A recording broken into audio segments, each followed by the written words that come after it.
एक घना जंगल था जिसमें कई तरह के जानवर रहते थे। उनमें से एक थी चालाक लोमड़ी, जो हमेशा किसी न किसी बहाने दूसरों को परेशान करने में मजा लेती थी। उसी जंगल में एक सीधा साधा सारस भी रहता था। सारस दिल का बहुत अच्छा था और सभी जानवरों के साथ प्रेम से पेश आता था। वो किसी का बुरा नहीं चाहता था, लेकिन लोमड़ी उसकी सादगी का मजाक उड़ाती रहती थी। एक दिन लोमड़ी के मन में एक योजना आई। उसने सोचा, क्यों ना मैं सारस को अपने घर बुलाऊं और उसे चढ़ाऊं। ये सोचकर वो सारस के पास गई और मीठे स्वर में बोली, प्रिय मित्र सारस, मैं चाहती हूँ कि तुम कल मेरे घर आओ। मैं तुम्हारे लिए स्वादिष्ट भोजन बनाऊंगी। सारस को यह सुनकर बहुत खुशी हुई। उसने कहा, धन्यवाद मित्र, मैं अवश्य आऊंगा। अगले दिन लोमड़ी ने बड़े उत्साह से भोजन तैयार किया। उसने स्वादिष्ट सूप बनाया, लेकिन उसे एक बिल्कुल सपाट तश्तरी में परोसा। जब सारस आया, लोमड़ी ने मुस्कुराते हुए कहा, स्वागत है मित्र, ये रहा तुम्हारा खाना। सारस ने देखा कि सूप तश्तरी में इतना फैल गया है कि वो अपनी लंबी और पतली चोंच से उसे पी ही नहीं पा रहा था। वो बार बार कोशिश करता, लेकिन उसकी चोंच से सिर्फ हल्का सा स्वाद ही लग पाता। वही लोमड़ी ने चाट चाट कर सारा सूप खा लिया और सारस की बेबसी देखकर हंस पड़ी। सारस को बहुत बुरा लगा। उसने शालीनता से कहा, दावत के लिए धन्यवाद, और चुपचाप अपने घर लौट गया। रास्ते भर वो सोचता रहा, लोमड़ी ने मेरे साथ अच्छा नहीं किया, लेकिन मैं भी उसे ऐसा सबक सिखाऊंगा कि वो याद रखे। उसके मन में धीरे धीरे एक योजना बनने लगी।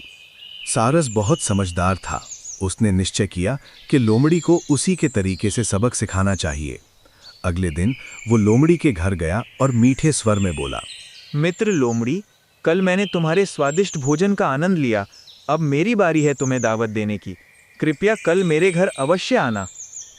लोमड़ी को अपनी ही चाल में मजा आ रहा था। उसने मन ही मन सोचा, हाँ, अब मैं फिर से स्वादिष्ट भोजन खाऊंगी और मजे करूंगी। ये सीधा साधा सारस मुझे क्या सिखाएगा। वो खुशी खुशी निमंत्रण स्वीकार कर बोली, जरूर मित्र, मैं कल समय पर पहुंच जाऊंगी। सारस ने उस रात अपने योजना के अनुसार तैयारी की। उसने भी स्वादिष्ट सूप बनाया, लेकिन उसे परोसने के लिए लंबी और पतली सुराही का उपयोग किया। सुराही का मुंह इतना छोटा था कि केवल उसकी लंबी चोंच ही उसमें आसानी से जा सकती थी। अगले दिन लोमड़ी बड़ी उत्सुकता के साथ सारस के घर पहुंची। उसने मुस्कुराकर कहा, मित्र, मैं तुम्हारे हाथ का बना भोजन खाने के लिए बेसब्र थी। सारस ने शांति से जवाब दिया, बिल्कुल, तुम्हारे लिए बहुत खास सूप तैयार किया है। बैठो और आनंद लो। जैसे ही भोजन परोसा गया, लोमड़ी ने देखा कि सूप लंबी सुराही में है। उसने तुरंत चाटने की कोशिश की, लेकिन उसका छोटा और चौड़ा मुंह सुराही के भीतर जा ही नहीं पाया। वहीं सारस ने अपनी लंबी चोंच डालकर मजे से सूप पीना शुरू कर दिया। लोमड़ी बार बार कोशिश करती, लेकिन सिर्फ सुराही के किनारों को ही चाट पाती। उसका पेट भूखा ही रह गया। लोमड़ी को अब अपनी गलती का एहसास होने लगा। वो भूखी बैठी रही और मन ही मन सोची, अरे, ये तो वैसा ही हो रहा है जैसा मैंने सारस के साथ किया था। सारस जानबूझकर मुस्कुराते हुए बोला, मित्र लोमड़ी, क्या ये सूप स्वादिष्ट नहीं है? मैं तो बहुत आनंद ले रहा हूँ, तुम क्यों नहीं खा रही? लोमड़ी को शर्मिंदगी महसूस हुई। उसने झेपते हुए कहा, मित्र सारस, तुम्हारा सूप तो बहुत स्वादिष्ट है, पर मैं इसे खा नहीं पा रही। सारस ने गंभीर होकर कहा, मुझे याद है, तुमने भी मुझे सपाट तश्तरी में सूप परोसा था। मैं भी भूखा रह गया था, ठीक वैसे ही जैसे आज तुम रह गई हो। यह सुनकर लोमड़ी का सिर झुक गया। उसने समझ लिया कि सारस ने यह सब जानबूझकर किया ताकि उसे उसकी गलती का एहसास हो।